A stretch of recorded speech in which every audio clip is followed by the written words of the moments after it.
14 ஜனவரி 2026 காலை முரளி ஓம் சாந்தி பாப்தாதா மதுபன். இனிமையான குழந்தைகளே, ஒவ்வொரு அடியிலும் தந்தையின் ஸ்ரீமத் படி நடந்து கொண்டே இருங்கள். ஒரு தந்தை கூறுவதை மட்டுமே கேளுங்கள்.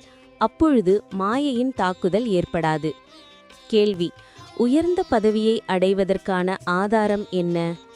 பதில்: உயர்ந்த பதவியை அடைவதற்காக தந்தையின் ஒவ்வொரு டைரக்ஷன் படி நடந்து கொண்டே இருங்கள். தந்தையின் டைரக்ஷன் கிடைத்தது, உடனே குழந்தைகள் ஏற்றுக்கொள்வது. வேறு எதுவும் எண்ணத்தின் அளவில் கூட வரக்கூடாது. 2. இந்த ஆன்மீக சேவையில் ஈடுபடுங்கள். உங்களுக்கு வேறு யாருடைய நினைவும் வரக்கூடாது. நாம் இறந்தால் நம்மை பொறுத்தவரை உலகமே இறந்துவிட்டது போல. அப்பொழுதுதான் உயர்ந்த பதவி கிடைக்க முடியும். பாடல்: உன்னை அடைந்து நாங்கள். ஓம் சாந்தி. தாரணைக்கான முக்கிய சாரம்: 1. மாயை பயில்வானாகி முன்னால் வரும். அதற்கு பயப்படக்கூடாது. மாயையை வென்றவராக வேண்டும்.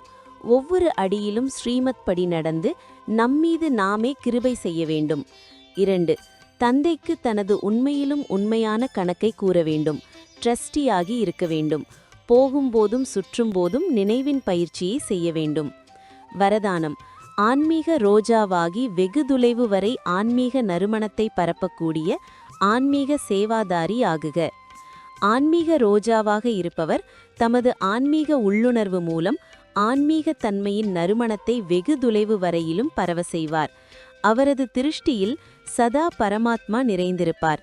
அவர் சதா ஆத்மாவை பார்ப்பார். ஆத்மாவோடு பேசுவார். நான் ஆத்மா சதா பரமாத்மாவின் குடைநிழலில் சென்று கொண்டிருக்கிறேன். ஆத்மாவாகிய என்னை நடத்துபவர் பரமாத்மா. இதுபோல் ஒவ்வொரு வினாடியும் பிரபு நம் முன்னால் ஆஜராகியிருக்கிறார் என அனுபவம் செய்வார்.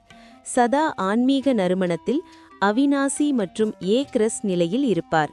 இதுவே ஆன்மீக சேவாதாரியின் நம்பர் 1 விசேஷத்தன்மை ஆகும். ஸ்லோகன்: தடையற்றவராகி சேவையில் முன்னால் நம்பர் பெற வேண்டும். அதாவது நம்பர் 1 பாக்கியசாலி ஆக வேண்டும். அவ்யக்த இஷாரா: இந்த அவ்யக்த மாதத்தில் பந்தன் முக்தாக இருந்து ஜீவன் முக்து ஸ்திதியை அனுபவம் செய்யுங்கள்.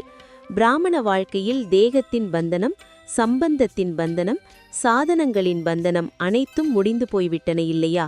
எந்த ஒரு பந்தனமும் இப்போது இல்லை.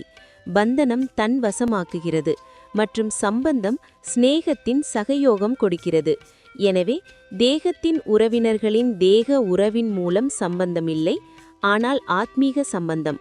அத்தகைய பிராமணர் என்றால் ஜீவன் முக்த ஸ்திதியில் இருப்பவர்கள். ஓம் சாந்தி.